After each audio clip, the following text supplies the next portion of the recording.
Kalau dari visi kita, itu adalah kita mau memberikan jalur yang clear dan jelas ya untuk anak-anak ini berkarir di luar negeri nantinya.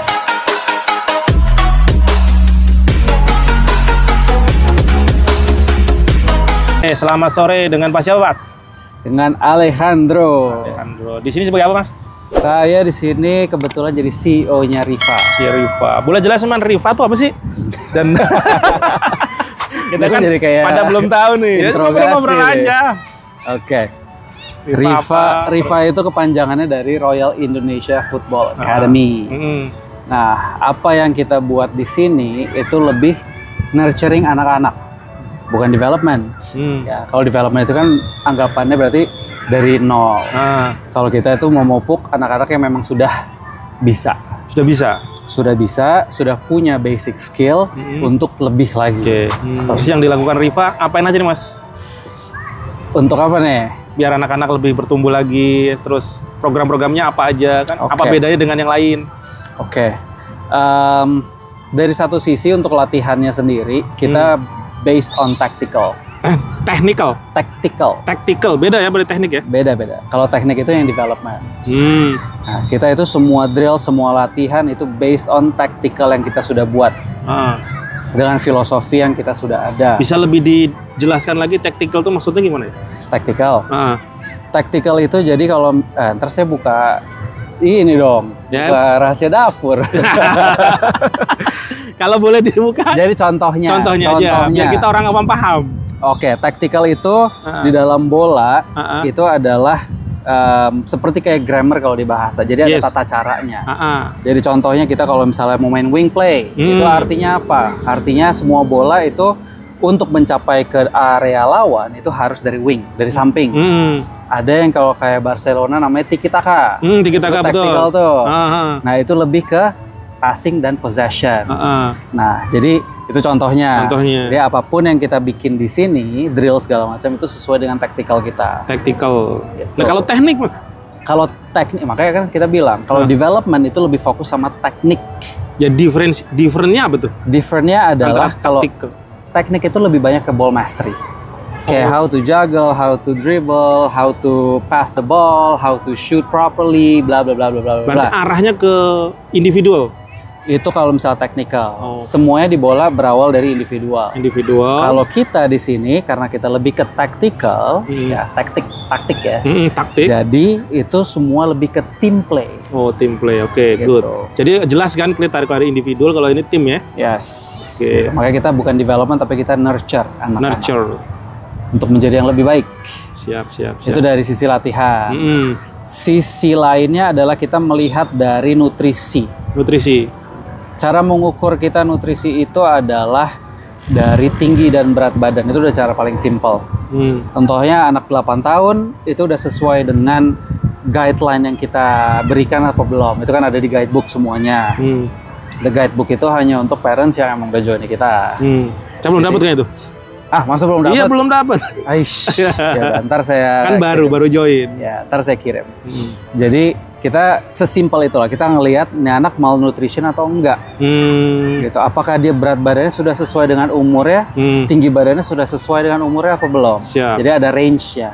Nah, kalau misalnya mereka malnutrisi, berarti kan itu kayak pemerintah bilang kan stunting kan. Nah, gitu berarti di sini kasih tahu juga dong, kira-kira makanan apa aja yang boleh atau kita kasih tahu semua ada di guidebook. Kita berikan wawasan kepada parents bahwa yang kayak misalnya ayam dada, protein berapa banyak, karbohidrat berapa banyak, bla bla bla bla. Sayur apa aja yang bagus untuk pemain bola, semua itu ada. Berarti udah disiapin programnya bagus dong ya. Yes. Terus itu dikontrol? Dikontrol setiap 3 bulan sekali. 3 bulan sekali. Terus kayak di rumah kita ada latihan yang disaranin itu ada juga? Ada dong. Nah, boleh juga di-share tuh. Maksudnya ya sekilas kira-kira kalau di rumah ngapain. Karena kan anak-anak kan kalau di rumah gadget mulu nih, Mas. Yes. Ya, anak sekarang sih begitu. Nah, iya kan? Terus berapa kali juga latihan di sini?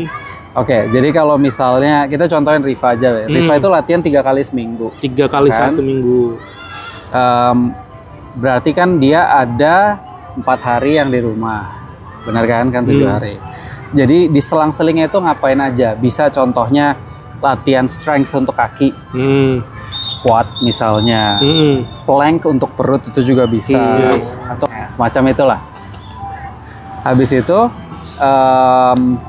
saya jadi lupa kan ada ibu kita datang, saya jadi lost, train of thought-nya lost. Hai, oke. Jadi latihan di rumah misalnya berenang. Berenang itu juga penting, skipping itu juga bagus. Nah, jadi apapun latihan-latihan itu yang bisa menunjang untuk main bola. Jadi main bola itu bukan kayak bodybuilder, beda ya. Bodybuilder kan harus atasnya kuat gede, jadi latihannya lebih banyak bench press lah, apa segala macam. Kalau kita tuh tidak terlalu penting untuk itu.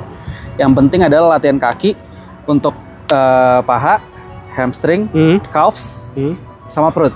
Karena pada saat dia nendang bola kan pasti harus pakai perut, bukan pakai kaki doang. Jadi tenaganya ada, gitu. Dan harus ingat, anak-anak kita itu harus ada istirahat at least 1 hari. Free gitu ya? Harus istirahat free, nggak boleh ada kegiatan apapun. Siap. Gitu. Kadang-kadang kan orang tua saking semangatnya, semua diikutin. Cuma diikutin. Itu parah. Kasian. Karena kalau misalnya dia overtrain, itu justru malah bisa berbanding terbalik sama latihannya. Siap. Jadi bukannya progresnya naik, tapi malah progresnya turun. Itu memang sudah ada scientific research-nya, proven. Jadi kenapa minimal 1 hari, paling bagus 2 hari. Latihan nggak ada bola, nggak ada apa-apa. Santai di rumah. Siap. Emang mereka juga bertumbuhnya juga bagus nih dia. Yes. Kadang-kadang orang tua ini kan kita pengennya latihan terus, ternyata malah nggak bagus ya. Apapun yang terlalu over itu nggak bagus. Sini kalau Riva ini standarnya apa, Mas? Apakah lokal aja atau nanti mau ke luar? Oke, kalau dari visi kita itu adalah kita mau memberikan jalur yang clear dan jelas ya untuk anak-anak ini berkarir di luar negeri nantinya. Itu kira-kira di usia berapa berkarir mereka? Kalau misalnya kita ngomongin trial, trial itu bisa dari umur, sebenarnya kita saranin dari umur 15 atau 16 tahun. Gitu. Kira-kira itu udah mulai trial. SMP kali ya? Apa SMA? Enggak dong, SMA dong, 16. SMA ya? 15-16 itu SMA, SMA 1 atau 2. Jadi kira-kira 5... Karena kalau professional contract itu baru bisa, rata-rata di dunia ini 18 tahun. 18 tahun. Berarti anak lulus SMA ya? Makanya kenapa banyak orang pemain bola kan yang sambil main bola sambil kuliah. Ada yang nggak kuliah. Siap. Gitu. Berarti arahnya memang go internasional. Ya, makanya kenapa karena dari Riva itu there's only so much that we can help. At the end of the day itu balik lagi ke masing-masing player ya.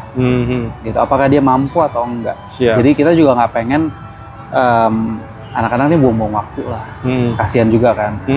Gitu, dia fokus sama bola, tapi ternyata emang secara standarnya mereka klub-klub yang trial itu kurang memadai.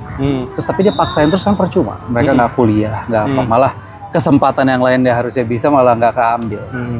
Gitu. Ini ada U berapa aja? Kita di sini ada dari U10, 12, 14, 16. Cuma memang kita terima di sini dari umur 7 tahun. 7 tahun. Dan itu kan kita based on trial semuanya. Bisa nggak nih dia masuk? Kalau emang nggak bisa ya kita nggak. Oh, berarti nggak semua bisa masuk? Enggak. I see. Gitu. Saya kira karena emang entah itu bisnis atau apa gitu kan, semua terima gitu, enggak? Seleksi ya? Enggak, Selected people ya? Kita sangat-sangat selektif karena kan yang kita sekarang baru buat itu kan namanya Elite Pro. Di mana nanti kita akan ada satellite club lagi di satu Indonesia ini, di setiap kota satu lah. Berarti Riva satu kota satu. Jadi kayak di Jakarta nanti yang untuk satellite club 1, Tangerang 1, Bandung 1, Bali 1, bla bla bla bla. Cuma untuk base camp kita yang Elite Pro-nya itu cuma 1 di Jakarta doang. Gitu. Jadi kita memang harus benar-benar selektif, nggak bisa sembarangan terima. Dan kita bukan tipe klub yang khusus untuk ada kompetisi, kita cabutan-cabutan gitu kita nggak mau. Jadi memang kalau dia mau ikuti kompetisi minimal harus 3 bulan sama kita baru bisa. Gitu. Oh, ya. Dan kita ngeliat akademik juga. Nilai akademik? Betul, nilai akademik GPA 75 itu sudah harus kalau mereka GPA itu rata-rata ya? Rata-rata. Kalau dia nggak memenuhi itu dia tidak bisa ikut kompetisi. Dan bahasa Inggris harus 75. Atau setara dengan apa sih biasanya tuh kayak B+ atau A kan? B+ ya, B ya. Kalau anak-anak kuliah itu B. Kalau sekolah kan nilai ya? Ada juga yang AB. Oh ya? Siap. Berarti memang di sini secara apa nama itu? Thinkingnya harus bagus juga. nggak cuman fisiknya, nggak cuman skillnya, tactical tadi ya. Harus jalan. Harus jalan. Otaknya nalarnya jalan lah gitu. Betul. Kalau asal-asalan ntar semua ngumpul di mana ngikutin bola, kita nggak mau. Di sini memang ditekankan jadi tim. Main menjadi bola, belajar bola untuk jadi tim. Dan paling penting football intelligence. Itu yang kita panggil. Football intelligence. Bisa dijelaskan lagi nggak football intelligence nih? Jarang-jarang terdengar ini di umum nih. Football intelligence itu konsepnya adalah gimana cara bermain bola seefisien mungkin, basically. Siap. Kita untuk bermain bola secara efisien itu harus mikir. Teman ada di mana, kita ngopernya ke sana atau ke tempat lain. Gitu.